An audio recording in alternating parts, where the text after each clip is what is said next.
mismo cuenta, pero ahora para, en este caso, demostrar el mismo caso para lo que ustedes ven acá a continuación de qué ocurre si se hace el rotor de, por ejemplo, la divergencia de un campo escalar, ¿no? Entonces, en este caso estamos pensando en una función f del estilo de R3 a R, un campo escalar, ¿sí? Entonces, por primera definición vamos a entender de qué se trata el gradiente de un determinado vector. Entonces, en este caso, lo que vamos a tener va a ser el gradiente de f, que va a ser el nabla con las derivadas parciales de cada parte de la función, ¿okay? Todo respecto de x, respecto de y, respecto de z. Muy bien, esa es la primera parte. Luego, cuando nosotros pensamos en hacer el rotor del nabla de f, ¿qué estamos pensando? En hacer el nabla producto vectorial por el gradiente de f. Es decir, acá tenemos que abrir el escenario, ¿sí? Y jk.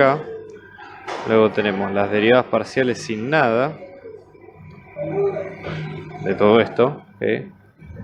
Y luego las componentes que están aquí arriba, ¿okay? Entonces tenemos la derivada de f respecto de x, la derivada de f respecto de y la derivada de f respecto de z, y ver cuánto da esto, ¿no? Entonces vamos a tener las tres componentes. Recuerden que estamos hablando del rotor, o sea que estamos hablando de el vector 0, ¿sí? Entonces vamos a tener tres partes bien distintivas. Entonces, por ejemplo, en la primera parte tenemos esta derivada, ¿sí?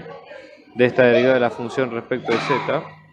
Entonces vamos a tener la derivada respecto de y, de la derivada de f respecto de z, menos este producto, que va a ser la derivada respecto de z, de la derivada de f respecto de y. ¿Okay? En el caso siguiente, acá vamos a hacer la resta al revés, por el hecho de que es el componente o la componente que está en el medio. Entonces esto va a ser la derivada respecto de x, ¿sí? Menos de todo esto, de la derivada de f respecto de z, menos la derivada respecto en z, de la derivada de f respecto en x. Mismo del otro lado, ¿no? Respecto en y, menos la derivada de f respecto en x de la derivada respecto en y, ¿no? Entonces, ¿qué es lo que tenemos acá? Los que se llaman derivadas parciales cruzadas, ¿sí? En el caso de las funciones habitualmente, cuando las derivadas parciales cruzadas son iguales, en general, ¿no? Si las funciones cumplen algunas condiciones en particular. Entonces, por ejemplo, ¿cómo nos va a quedar en limpio la primera parte, ¿no? Vamos a tener la derivada segunda de f respecto de y y respecto de z, ¿no? Menos la derivada segunda de f respecto de z y luego respecto de y. En este caso lo mismo, ¿sí? Tenemos la derivada de f segunda respecto de z respecto de x, menos la derivada segunda de f respecto de x y respecto de z. Luego en este caso tenemos la derivada segunda de f respecto de x respecto de y, menos la derivada segunda de f respecto de y respecto de x. ¿Qué es lo que ocurre? Las derivadas parciales cruzadas son todas iguales, entonces lo que vamos a tener en cada caso es que básicamente se van a anular todas. Esto va a ser igual que esto va a ser igual que esto y esto va a ser igual que esto. Con lo cual llegamos al escenario de que todas las componentes del vector se anulan y efectivamente lo que tenemos es que el rotacional se anula. El rotacional de la divergencia de f se anula.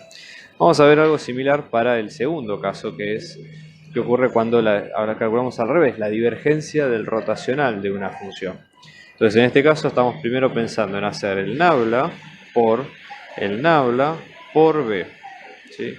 O sea, esta cuenta en particular. Entonces en este caso, nosotros ¿qué es lo que vamos a tener?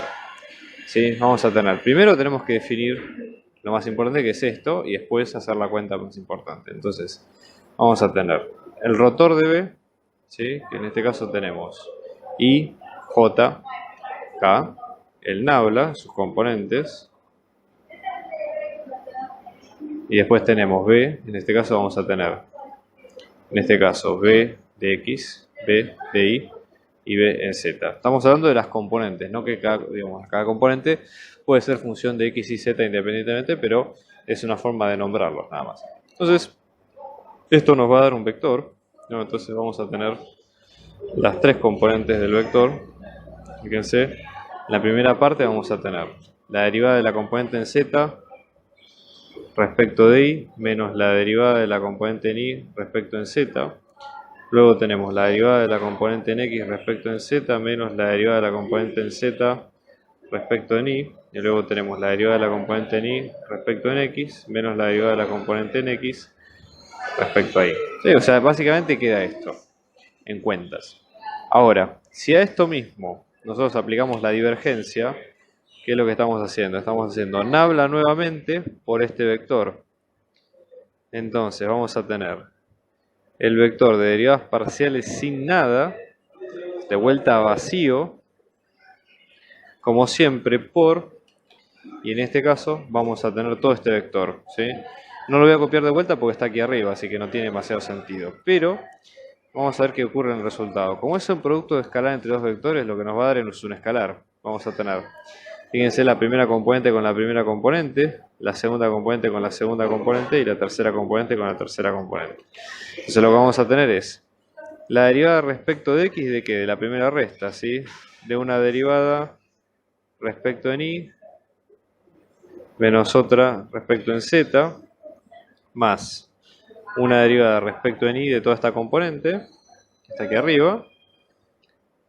O sea, hasta ahora parece como que no pasara nada, pero digamos, no hay demasiadas cancelaciones o cosas extrañas que nos deban llamar la atención, excepto cuando nosotros realmente reemplacemos los valores que nos piden, ¿sí?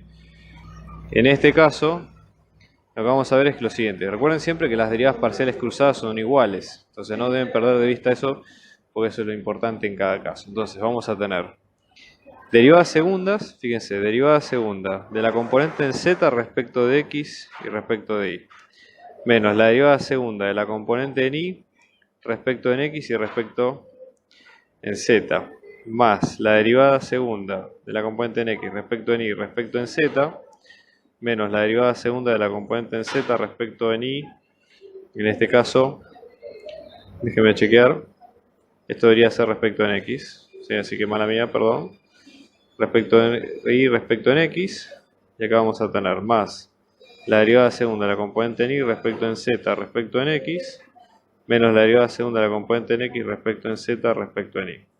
Entonces vamos a asociar cada una, ¿sí? Fíjense, las componentes en z, tenemos esto y tenemos esto, ¿sí? En este caso ambas componentes son iguales porque las derivadas parciales cruzadas son iguales de x y y. Hacemos lo mismo en el caso de la derivada respecto de y, que nos queda esto, que nos queda esto, también se cancelan, y lo último ocurre en este lado. Entonces, como todo esto se nos anula, ¿sí?